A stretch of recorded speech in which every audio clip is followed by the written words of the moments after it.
Hello and good morning to our American audience and good afternoon to our EU attendees. My name is Dominic Spatafor. I'm the CEO of Prolira. I'd like to welcome you to our webinar.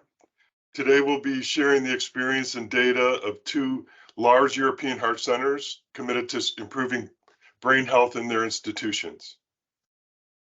I'd like to welcome Janis Fliegenschmidt from excuse the pronunciation, but Bad Oeynhausen in Germany, and Frank Halfwerk from Enschede in Twente in the Netherlands. And also joining today is Tjeerd de Border. He is our Chief Clinical Officer here at Prolira. Just on a note, if you have questions for our speakers, we will address as many questions as we can. And we'll do that after each speaker and at the end. So please put your questions in the Q&A chat, and we'll try to get to as many as we can. Before our first speaker, I'd like to spend a few minutes just sharing a bit about Prolira and the development of the Delta Scan monitor. So the incidence of delirium and acute encephalopathy and its impact has been widely reported. It has long-term and short-term impact, length of stay effect, and then after the hospital, it has a pronounced effect on long-term outcomes. The impact on the health system has also been widely reported, with 20 million patients a year affected and cost to the health system rivaling diabetes and heart disease. So it's certainly a meritorious problem to solve, and we hope to play a role in that. In terms of the history, the device was born out of the need for an objective measure identified by Arjen Sluiter at the UMC hospital in Utrecht. And he recognized that there needed to be a better way and a more objective marker to be able to put a finger on delirium and reduce the dependence on subjective assessments. So he led his research in finding a biomarker led him to EEG and recognizing that slowing in the EEG could be a valuable biomarker. From there, he teamed up with a couple of scientists from the UMC. They founded the company and built a proof of concept device in 2018. The device was launched in Europe in 2020, and we received our FDA and launched the product in the US in 2023. So just a bit about what we're doing and the sort of the thesis of the device. We all understand that EEG is a proven measure of brain activity. We understand what the morphology of the wavelengths look like in different states of consciousness. So we're basically exploiting what we already know in terms of EEG. If you look at a normal EEG pattern, it looks something like this. And if you look at an EEG pattern for somebody with a positive delirium diagnosis, it looks something like this. And so you see diffuse slowing on all channels. So the idea here is, why not just interrogate one? So we have one channel of EEG that we apply AI to quantitate the degree of slowing. So if you look at how that manifests in the device, we basically look at the power of the delta activity on that channel, and we convert that to a numeric score. So from 1 to 5. So the more slowing, the higher the score. So it becomes a fairly easy interpretation of the data.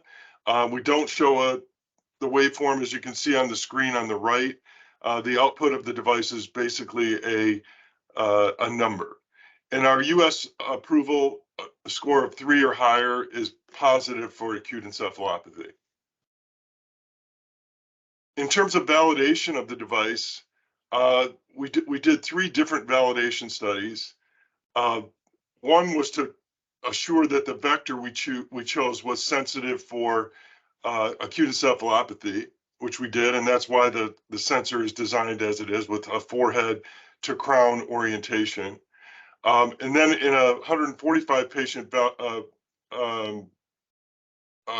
validation study, we demonstrated the diagnostic performance of the device. And then finally, in a 430 patient multi-center trial, We looked at the device against experts in cognitive assessment and in EEG, and showed strong correlation to EEG and a slightly looser correlation to delirium, as we would expect based on the fact that it's a more subjective assessment. So we've done extensive validation. We're happy now that we have some clinical data to report today. The mission of the company is to partner with clinicians and demonstrate that by quantifying the degree of EEG slowing, we can provide a measure of brain health that will enable clinicians to act sooner with an objective measure of neurocognitive dysfunction. So I appreciate your attendance here. And with that, I would like to introduce our first speaker.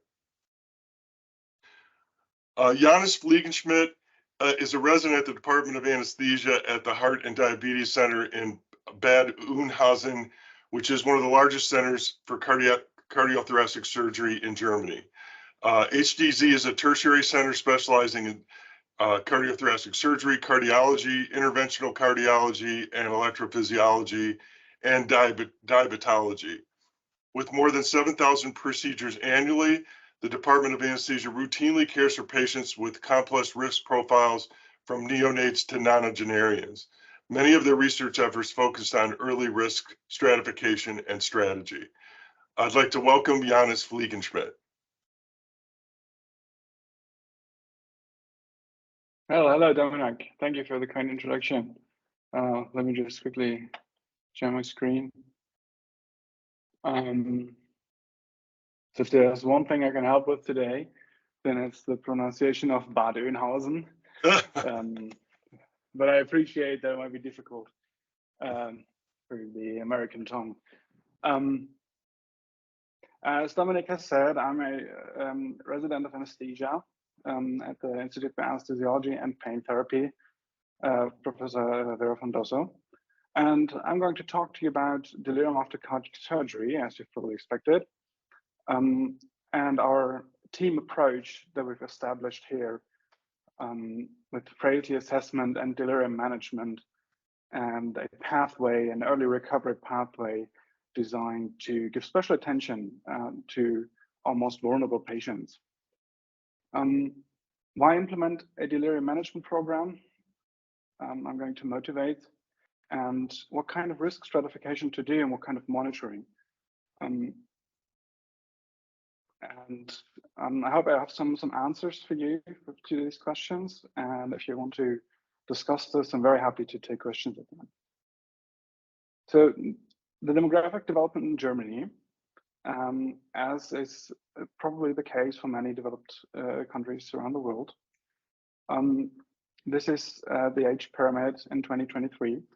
And this is what our government projects it to be in 10 years' time. And I'm not going to go into the details of, the proportion switch from working ages to retirement ages. I've just prepared a quick graphical abstract for you, and that's it, right? We routinely care for a lot older patients, and we do so with fewer staff. And one of the most critical problems, right, is the more complex risk profiles with older patients. There's been this very interesting study from the post-study group in 2022, where they looked at 30-day mortality per interventional outcomes in the elderly in Europe, so from 80 years onwards. And the outcomes are, as you would probably expect, right? The older patients get, the more vulnerable they are to perioperative complications and, of course, perioperative mortality. But age is probably not the most important factor in this, but there are independent risk factors like multimobility, frailty, that are more well suited to predict perioperative mortality or perioperative complications. So if you look at this table from the study, then you can see that, of course, age is a factor, but age is associated with all these probably clinically a bit more important factors that really drive vulnerability in this population, like frailty, multimorbidity. Of course, there are other factors that we don't have so much of an influence on. It's the severity of the procedure. Of course, if you get major surgery, then probably the risk is a bit higher than if you get minor surgery, or if it's emergency surgery with elective. Of course, those are risk factors for unfavorable outcomes. What really strikes us here is the influence of frailty and multimorbidity and perioperative outcomes, because those are targets that we think that for a long time we haven't been risk stratifying very well. Frailty equates vulnerability. This is well established in the literature, and also I think it is intuitive to a lot of us as physicians caring for patients who are frail, and not depending on the kind of measure that we use to judge the degree of frailty. We know that our frail patients, they have a prolonged need for hospitalization, an increased risk for a need of long-term nursing care, and of course, an increased risk for perioperative mortality. And this is a development, the higher ages that we care for, this is a development not only in the general population of more older people, but we also have a lot more older patients. This is the development in the age distribution in cardiac surgery in Germany. And in 2013, this gray area, right? So the gray part of the pie chart, those are patients of 80 years and older. And in 2013, 14% of the patients that had cardiac surgery in Germany over the age of 18 were 80 years or older. And in 2020, so 10 years later, this has grown to 1/5. 1/5 of the patients over the age of 18 that receive cardiac surgery in Germany are 80 years or older. So they are not higher risk by their age, by being older, but frailty and multimorbidity as important drivers of perioperative risk, perioperative vulnerability, perioperative mortality, they are more prevalent in the older population. And let us switch gears and talk about delirium. Of course, you all know what delirium is, and Dominic has already introduced us to the problem, right? It's an acute disturbance in attention and cognition developed within hours or days, and of course, it's not secondary to an neurocognitive disorder that already explains the condition. And there are different types of delirium. You probably already also know that, but let me spend a bit of time on this, because the hyperactive delirium is like the traditional patient in delirium, right? It is the patients that have vivid hallucinations, they communicate with the outside world, although probably not coherently, trying to rip out the catheters. Those are the patients in delirium where we all know and appreciate that this probably increases mortality, and this is an acute risk. They are an acute risk to themselves, maybe. But if those are the only patients in delirium that you find in your routine clinical practice, you're missing a large proportion of the patients undergoing postoperative delirium, right? Because a lot more of the patients are in a hypoactive state of delirium. They have negative symptoms. We know from the literature that they also have the same detrimental effects in their long-term outcomes from their delirium. But in routine clinical practice, they're often underdiagnosed or misdiagnosed. The patient in hypoactive delirium, they will present in a state of apathy. They might not, they might appear to be calm, not very talkative. If you don't screen them for a cognitive deficit, you may not notice that they are in some kind of distress, right? And of course, there's a mixed type of delirium, because delirium is a circadian pathology, and you might find a patient that is in delirium only part of the time, depending on your screening measure. But if they are in delirium, then the underlying pathology, like the acute encephalopathy, that is there. and it probably does have these long-term detrimental effects, right? Increased need for nursing care, prolonged neurocognitive deficits. This has been published before, for example, in the study from Pisani et al.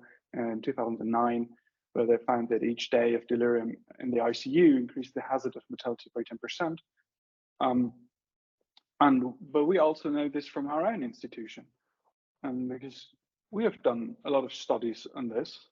And we know that the patients with postoperative delirium, while the 30-day mortality difference was not statistically significant in this cohort, for the 1-year mortality in this cohort, there was a marked difference, and it's absolutely statistically significant in the 1-year mortality. So those patients that suffered from an acute delirium after the surgery, they had worse outcomes. They had a marked increase in the 1-year mortality. And of course, we also see these other measures, like hours on the ventilator and ICU days in the post-op period. Of course, there's a bit of a discussion to be had with these two, which is chicken, which is egg, right? But it stands that at the end of the day, those patients that presented clinically with delirium and had acute encephalopathy, they have markedly worse outcomes, especially with regard to 1-year mortality.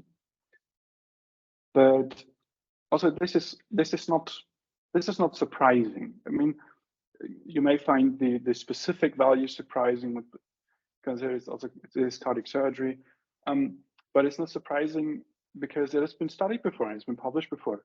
And what's also been published before is that adherence to delirium monitoring actually improves the situation, right? Let's et al. In 2016, they showed this, that adherence to delirium monitoring, they did not implement a care bundle, or they did not have a specific solution for this problem. They just monitored for delirium. They wanted to find the patients who were in acute delirium, and they could show that by adhering to their delirium monitoring strategy, they could already reduce the probability of in-hospital mortality. And this is really a striking result. And with this in mind, we established our patient empowerment nurse team, the OP-Paten, which roughly translates to like surgery godparents. And it's based on really this very simple idea that if you want to provide prophylaxis for your patients, you have to do an adequate risk assessment so you know who to provide it for.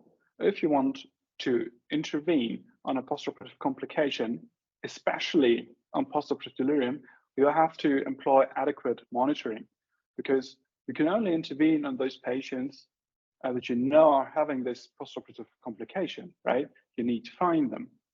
So what we have done is we've established this team and developed it over the past 4 years. And on the right-hand side of the screen, you can see in the smallest of the 3 pictures, you can see Alexandra, and the picture is from 2020, and she's screening one of the first patients that we've included in this care pathway. And we screen our patients with a cognitive function test. We do delirium screening, we do CAM ICU preoperatively just at the baseline. On select patients, we also do the Delta scan EEG monitoring. We employ a mini-cog test, a clock drawing test. We screen for depression and dementia with options to refer to psychology or neurology in-house. And we really focus on this nursing contact, on this it's like primary, it's kind of a primary nursing concept where we try to have the same colleague from our team visit the same patients so they know who they're interacting with. We also do a functional status assessment, like physical function with hand strength, balance test, timed up and go. We inquire the nutritional status and the physical activity with metabolic equivalent. This is part of course, a larger pathway in our institution where we also try to adhere to all the other recommendations for early recovery and for risk stratification, right? Of course, this is part of a larger program to do risk stratification for organ dysfunction. Of course, this is a cardiac surgery center, so echocardiography for all our patients, carotid studies for all our patients. We've started to introduce for some patients also transcranial Doppler studies, which we're trialing this to find whether they could find our most vulnerable patients. We try or we implement fast track concepts like early extubation, multimodal analgesia, opiate sparing analgesia, early mobilization strategies. And of course, for all the patients that we include in our surgery godparent pathway, they receive postoperative visitations, structured screening for delirium. They also screen for PONF and postoperative pain, but the structured screening for delirium, this is really the important part if you want to improve care for those patients. We do this through CAM-ICU, and we also apply the clock drawing test quite heavily, preoperatively and for 3 days postoperatively. And I've brought you some of the more beautiful clocks I've collected over the time. Like on the left-hand side, this is a preoperative clock from a patient who has drawn such a beautiful clock. I'm not even sure I could do such a good job, right? That's perfect. This is on the scale of the clock drawing test where 1 is perfect and 6 is the clock in the middle. This is a 1, right? This is a perfect clock. And really in this patient, we could really see the difference from pre-op to first day post-op to 3 day post-operative, where the clock on the top right, it did recover markedly. It's not perfect as before, but you can see kind of the progress through the neurocognitive deficit that obviously occurred with the hit of cardiac surgery. The clock on the bottom, that is one of my absolute favorites because I like to present it for one specific reason. This was a patient that I had seen preoperatively, and when I went to do a post-op visitation on the first post-operative day, and I talked to them, and they seemed fine. They seemed absolutely normal to me. They were a bit sleepy, and I thought, well, that's fair. They had cardiac surgery yesterday, so they're entitled to a bit of sleepiness. And I asked them to draw this clock, and they filled in the numbers around the circle, and I noticed that they were not as close to the line as they used to be on the pre-op clock drawing test. And I thought, oh, that's fine. They're lying in bed. They had surgery yesterday. I'm going to let that go. Then they were around 3/4 of the way around, and they had no more numbers left to fill in.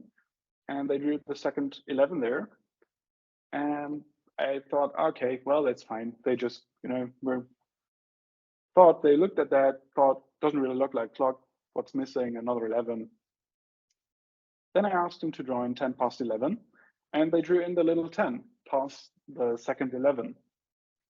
And I thought, oh, that's clever. And I said, no, please, could you draw in the hands? And when they drew in this line, right, that's when I realized, okay, maybe my unstructured interview of them probably wasn't the best strategy to find the postoperative neurocognitive deficit, right? This is really to illustrate that if you don't screen for the postoperative cognitive deficit, there's a lot of those that you won't find. We also employ the Delta scan, and Dominic has introduced it better than I ever could. So I'm just going to skip this explanatory stage and dive right into the data. Because with 300 patients in this surgery godparent pathway, we had employed this as routinely, right? 300 patients, no other selective criteria other than over 65 years old. And this is what we found. Like the first panel is preoperative EEG readings. And the proportion of, and then the second is the first postoperative day, and so on to the third postoperative day. The proportion of patients that had positive CAM-ICU are in red. And what you can see is that postoperatively, all patients who had a positive CAM-ICU, I think with one exception, also had pathological EEGs, right? So it appears that the CAM-ICU, when it's positive, it corresponds very well to acute encephalopathy. And what you can also see is that we found a lot more patients with electrophysiologic evidence of acute encephalopathy than we found through administering the CAM-ICU, which is an experience that we had when we employed the clock drawing test. And also actually just from talking to the patients, because not everyone masked as well as the one that I told you before about before. Many of them, you do kind of get the feeling that they have a cognitive deficit in the postoperative period, but they're still able to perform reasonably well in the CAM ICU, right? The CAM ICU is still fine, but you will still find patients you think are some kind of altered. Having established this team, this year we asked ourselves, did this have the expected impact? And this is what I want to show you in this regard. And you can see that in 2020 and in 2021, we still couldn't include as many patients as we wanted to. This was because the team was small back then and we could only do like 100, 75, 80, 100 patients per quarter. But towards the end of 2021, we had colleagues that were doing this full time. We have 4 people doing full time this perioperative care pathway. They're this dedicated team from the pictures that I showed you before. And so they can include now the vast majority of patients over 65 years. What you can see is that over the course of the program, our delirium rate in our surgical patients, it has decreased a lot, right? From about 20%, and this is a figure that we did not only obtain from these patients, but we knew this from overall of our hospital. We knew that this was about the delirium rate for the patients 65 and older. And once we started doing structural screening, it decreased markedly. And in terms of the frailty assessment, we could also show from our data that those patients that we had classified as frail before in elective cardiac surgery, which is the first table, those patients which were pre-frail or frail had markedly higher rates of delirium than those who were classified as non-frail. And this was also true for those who received transcatheter aortic valve replacements, right? Those with elective cardiac surgery, they underwent general anesthesia, of course, but the TAVI procedures, they were mostly in sedation. But also there you can see that those who were classified as frail, they had a higher rate of postoperative delirium or post-interventional delirium than those who were classified as non-frail. In 2022, we really did structural improvements to this team and improved on the infrastructure around it. So they got this room on the left side. As you can see, it's marked on the floor, like the up and go test, timed up and go test. And you can see the wagons that we drive around the hospital to do bedside visitations with the Delta scan monitor on it, where we employ Delta scan for all those patients where we have pathological findings in the other screening tests, so that we can try to find this electrophysiologic evidence for the acute encephalopathy that they're having after surgery. Of course, delirium management is a team sport, not only for the small team that we've instituted, but across the hospital, right? As part of our efforts, we started to train all the nurses on the peripheral and the ICU wards. We trained multipliers to disseminate the knowledge and build awareness. We had posters, flyers, pocket cards to disseminate throughout the hospital. We held an annual symposium on delirium. We did workshops. Delirium management training is offered throughout the year by our frailty team, by our specialized nurses doing this bedside evaluations. And annually, there's a core team meeting with all the stakeholders, which is anesthesia, surgery, cardiology, psychology, neurology, physical therapy, pharmacy, and even IT quality management, right? Getting all of the people together to talk about the challenges and what we have done and what we could do more to improve delirium care in our hospital. And this is also an interesting slide because first training approaches to raise awareness on the intensive care wards since 2019. And you can see as a measure of implementation success, the proportion of patients that had the respective scores documented in their charts. And you can see that in the beginning of 2022, we did like a retraining, and it had, again, an effect on this documentation practice. So to recap my core point, delirium management really is a team sport, and we've tried to get everyone on board in the hospital, but also we know that this is really hard. You can't just from one day to another enforce good delirium management for your entire hospital, right? And this is why we built this, in this bottom-up approach, the separate team that offers this multi-professional co-management for our patients, right? Our surgery godparents, as we've termed them, they offer their support for the patients that they have seen preoperatively, that they did the frailty assessments on. But over the years, all our colleagues in the hospital, they have gotten used to our specialty delirium nurses showing up on the wards, doing postoperative screening, and often they are asked to see other patients, right? That were not in this program, that we didn't include in this high-risk program because they were not over 65 years of age. Those still sometimes have delirium, and whenever our colleagues feel that there's someone that will benefit from the attention of this team, then we have a specialized team of nurses that offer help, that offer to do a delirium screen, and that also are able to help with the implementation of current guideline best clinical practice. Delirium management is interprofessional and interdisciplinary. This is not an anesthesia problem. It is not a surgery problem. It is not an ICU problem or a peripheral ward problem.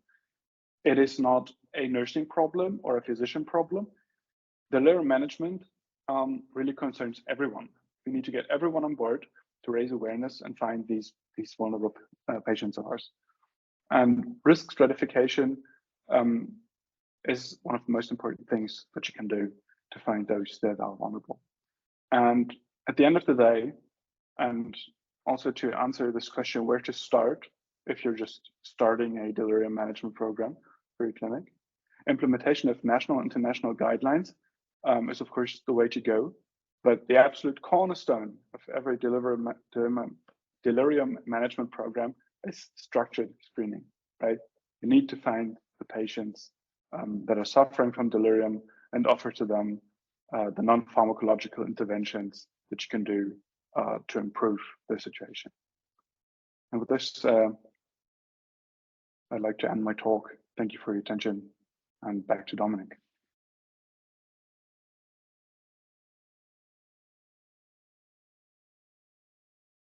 In this case, it's not back to Dominic, but to me, Tjeerd de Border, Chief Clinical Officer at ProLira. First of all, Janis Fliegenschmidt, thank you very much for this very interesting presentation.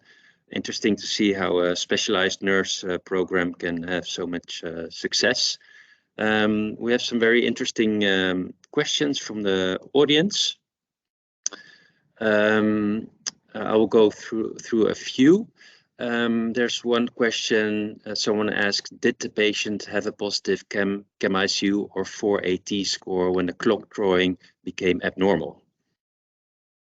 So I showed two different patients abnormal clock drawings, and the one where they were like obviously abnormal, where they still was really saying they had a positive CAM-ICU. The other one did not, right?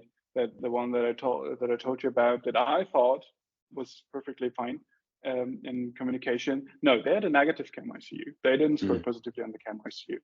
I just got aware of them because the clock drawing test was off.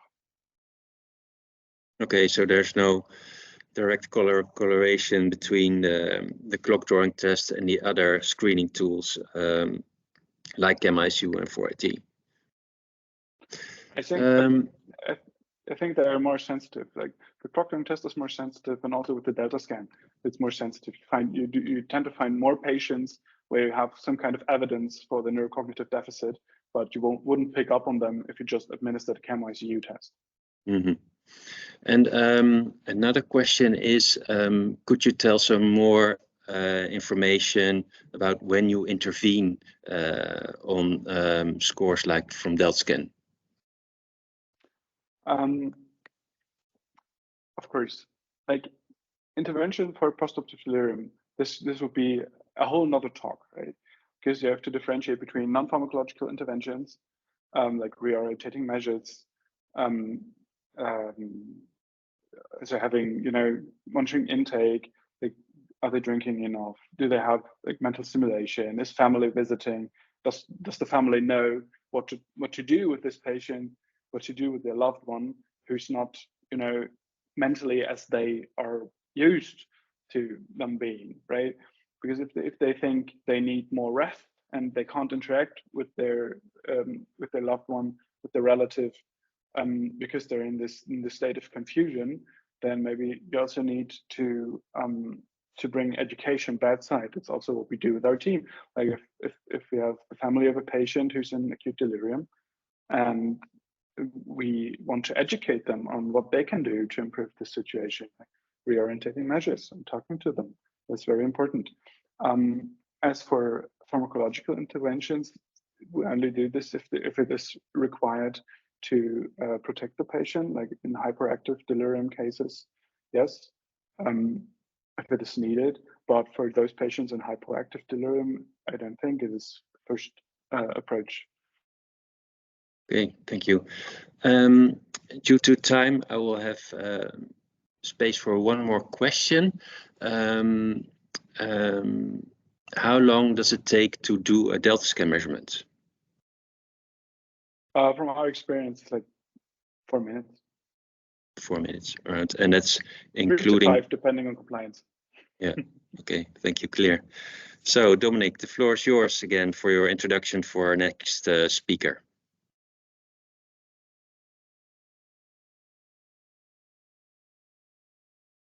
Great. Thank you, Chair. Thank you, Janis. Great presentation. Appreciate it very much. Our next speaker is Dr. Frank Halfwerk. He's from Enschede in Twente. And forgive me if I butchered your name, Frank. So in Twente in the Netherlands, their institute is the 5th largest heart surgery center in the Netherlands, performs over 1,000 adult cardiac surgeries per year. TCT receives patient referrals from throughout the east and northeast of the Netherlands, and is also a level 1 trauma center for Dutch and Northwest German patients. TCT has a dedicated nurse practitioner directed delirium program as of 2006, and it's a research focus in collaboration with the University of Twente on delirium prediction, prevention, and detection.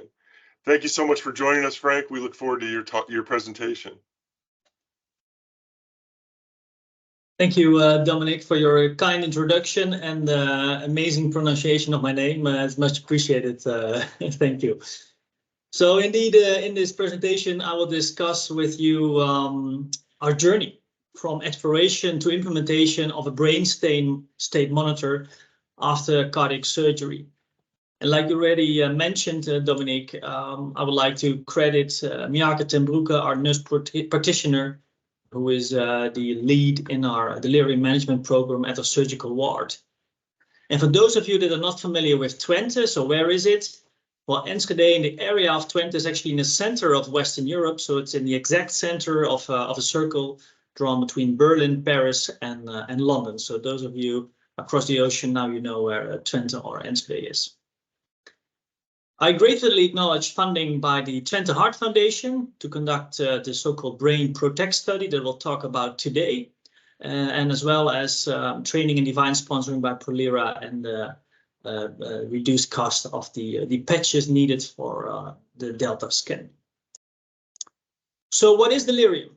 And in the Netherlands or in Belgium, many of us will talk about the delicious beer produced in Belgium with all kinds of brands, but that's not the topic of my talk today.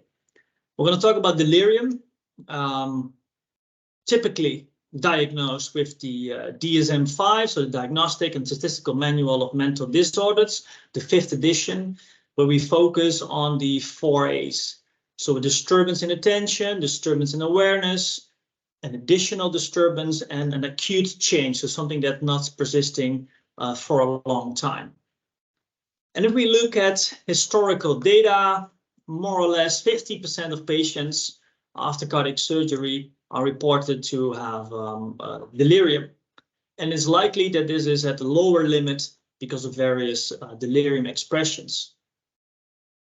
So in 2020, very early on, we again wanted to improve our delirium management program here at Thorax Centrum Twente, and still found that for these hypoactive delirium patients, these mixed motor types patients, it was very difficult still to detect a delirium and to anticipate on this, like previously explained as well.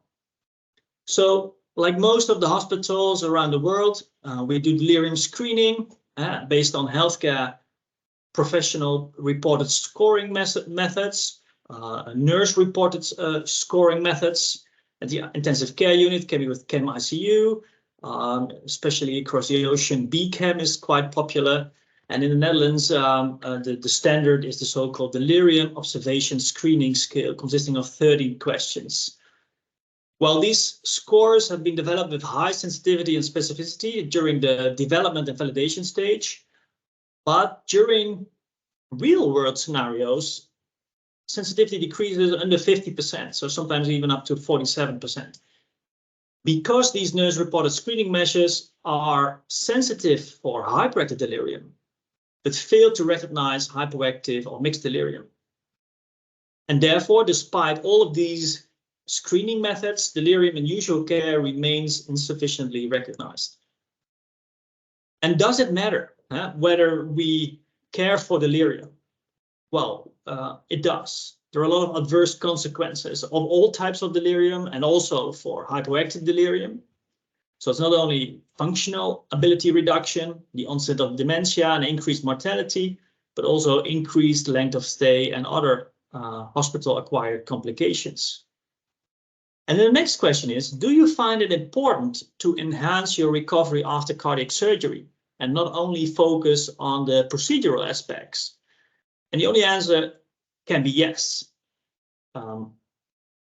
Enhanced recovery starts with practice analysis, with improvements before surgery.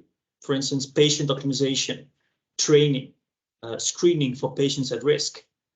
It's about perioperative measures like reducing the effects of heart lung machine use. And after surgery, like early mobilization, delirium management.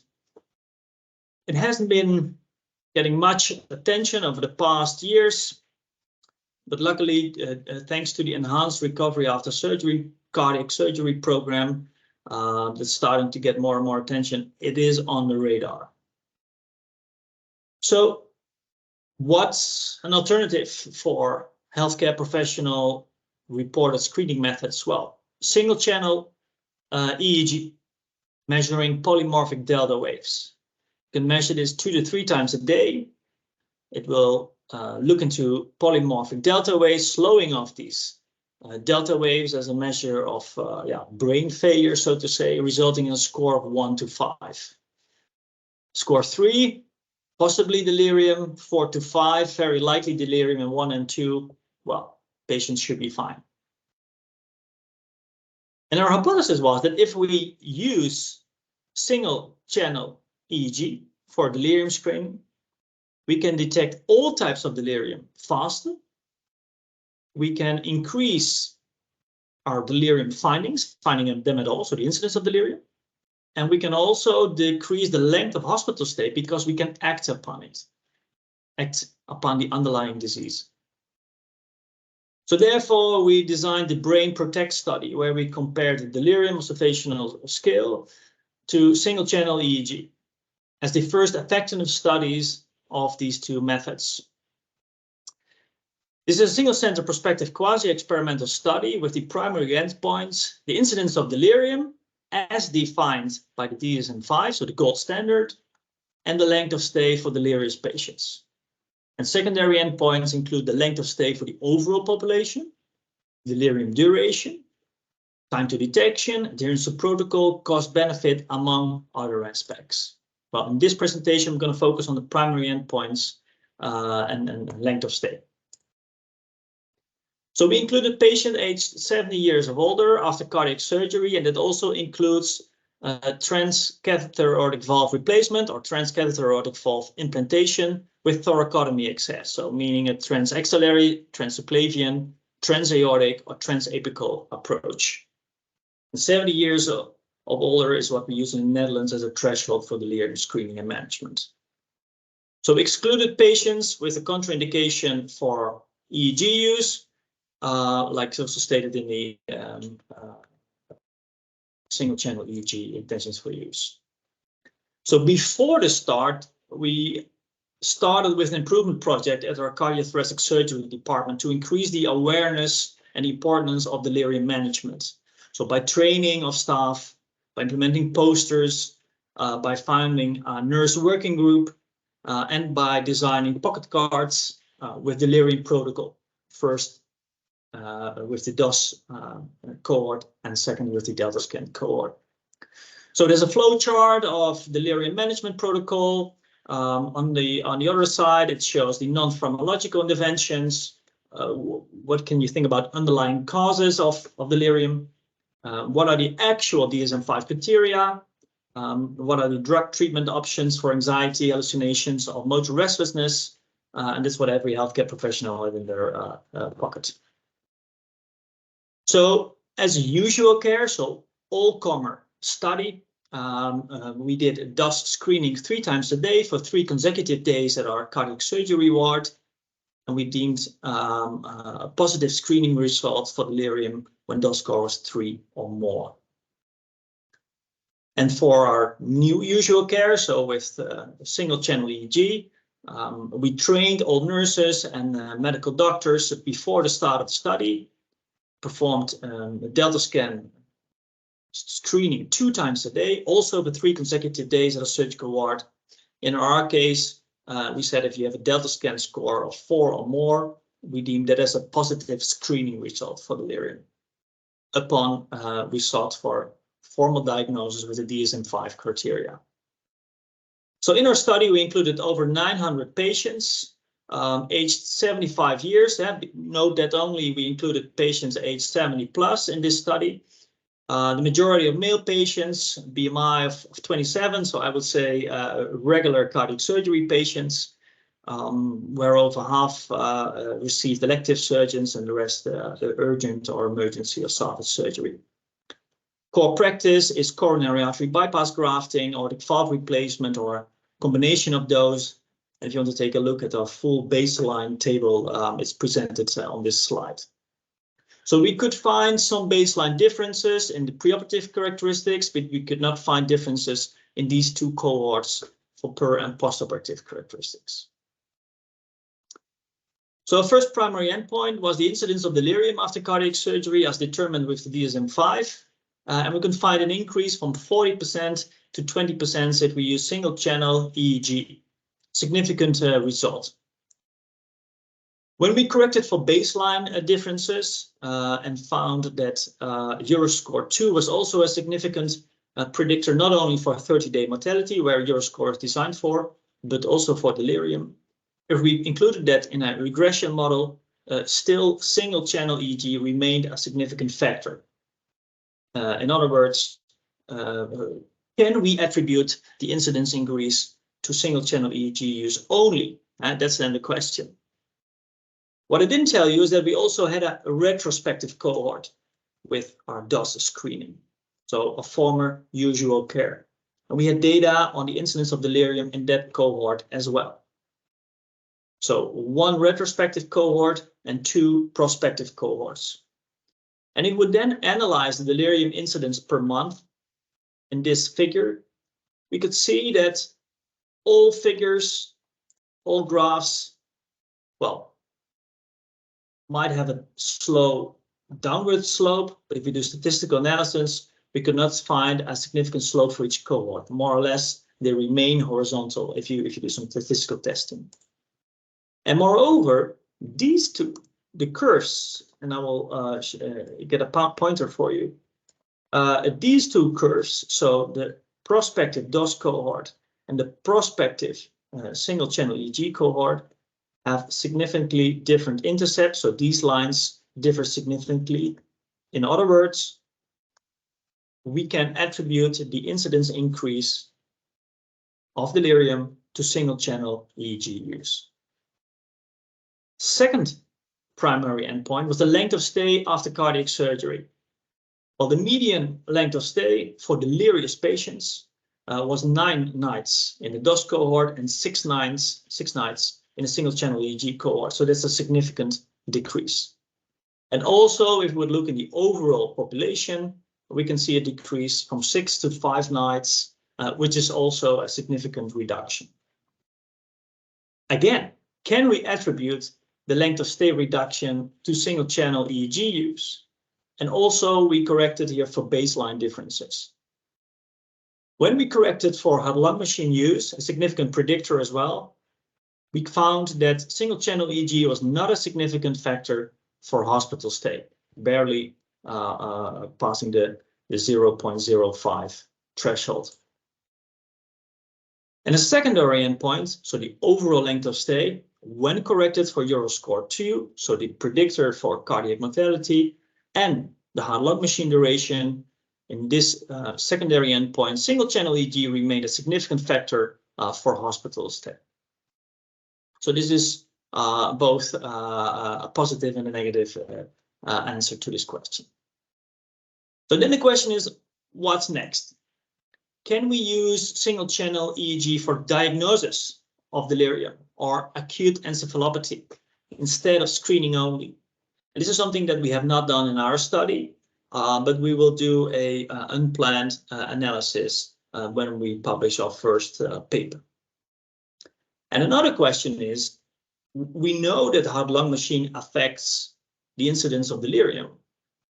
If we then reduce the heart-lung machine effects by using minimal invasive extracorporeal circulation, or even going from off-pump coronary artery bypass grafting to unpumped coronary artery bypass grafting, does that also improve delirium care and reduce the incidence of delirium?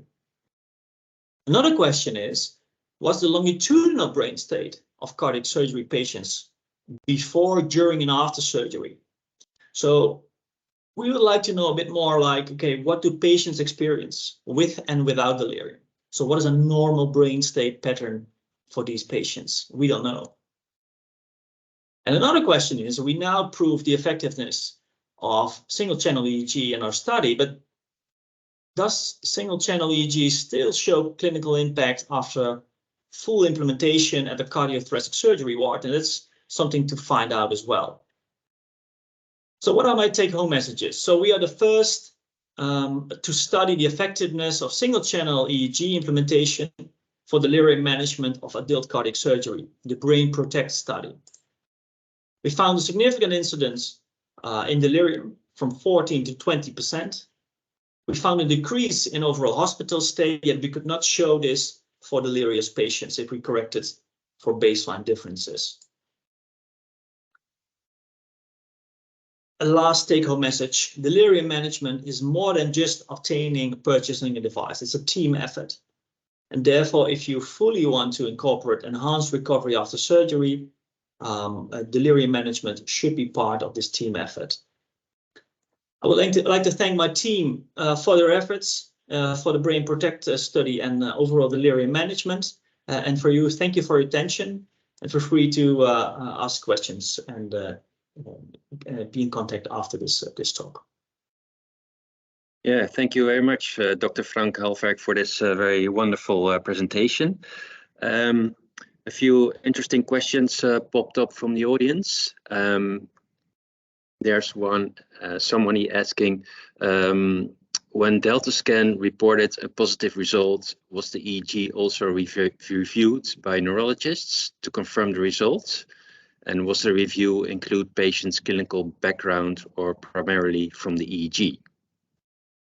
Yeah, so it's an interesting question. Basically, the question is on does the single-channel EEG device do what it aims to do? And studies have been published with excessive neurologists and video monitoring to see if the single-channel EEG scores and baseline values correspond to the clinically relevant delirium, acute encephalopathy.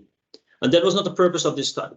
So the purpose of this study was we use a brain state monitor as a delirium screening tool compared to the nurse-reported screening list, or the DOS. And that's what our intervention was. We still diagnose delirium based on the DSM-5 criteria, and that's the gold standard, and was done by trained nurse practitioners. Yeah. Yeah, so I also read something else in the question. Maybe it's to clear it up a little bit more. Like when Delta can report a positive result, was the EEG also reviewed by the neurologist to confirm the results? I think also an answer could be like Delta scan does not show the EEG, but calculates a score derived from the slowing rate or polymorphic delta activity in the EEG automatically by AI. Yeah. I think that's so it is possible. You get a score of 1 to 5. If you truly want, for I would say academic purposes, get the original EEG. It is being recorded, but it's not accessible for daily clinical use. And I feel that's not needed as well, because there have been studies that show the underlying effectiveness of the algorithm. For me, there's no need to do that again. To look into the underlying EEGs. Thank you. Yeah, we have time for 2 more questions. There's somebody asking, how was delirium diagnosed in the presence of sedatives? And to what extent does Delta scan differentiate the delirium due to the sedation? Yeah, so in our case, we did an innovation at our cardiac surgery ward, so not in the intensive care unit. So in our case, we did not have sedated patients. And it means that it's fully possible to do delirium screening, both from a nurse reported point of view and with single channel EEG. To my understanding, it's still possible in sedated patients, but if you go for deep sedation, I think you have disturbance of the brainwaves as well. But that's not my expertise, because we focus in this study in my practice on the cardiothoracic surgery ward. Yeah. Thank you. Yeah, that's indeed correct. And we state in the instructions for use that Delta scan can be used in patients until RAS score -3. So indeed, deeper sedation will cause artifacts due to sedation effects. Yeah, so if we go to the last question, or I would say it's not a question, somebody from the audience is asking for some attention also to emphasize that on March 13th of this year, there will be the World Delirium Awareness Day, which you can also check on the website deliriumday.com. Thank you. So, we will definitely make sure to incorporate that in our daily practice. Yeah, thank you for the suggestion. Yeah. So well, it's nearly 5 o'clock in Europe. I want to give the floor back to Dominic for the final word. Thank you, Tjeerd. I want to congratulate and thank our speakers. We appreciate your involvement in this. We feel a partnership with you to try to solve this problem. It's very kind of you to offer your time and your experience and your expertise. I think this is it's obviously a big problem with a lot of complexity, and we hope to improve that over time. And it'll be on the backs of people like you to help us prove what we can do with this signal. And we appreciate it. And in my view, there's no more meritorious exercise than what we're trying to do with brain health. So I really appreciate your time. I appreciate the audience joining us and your interest. I will say that I apologize if we didn't get to a question. We're trying to keep this to the hour time block. We will offer answers to those questions if you would like to reach out to us. You can do that easily through the website, and we'll be happy to answer those questions. And thanks again for everyone's time and attention.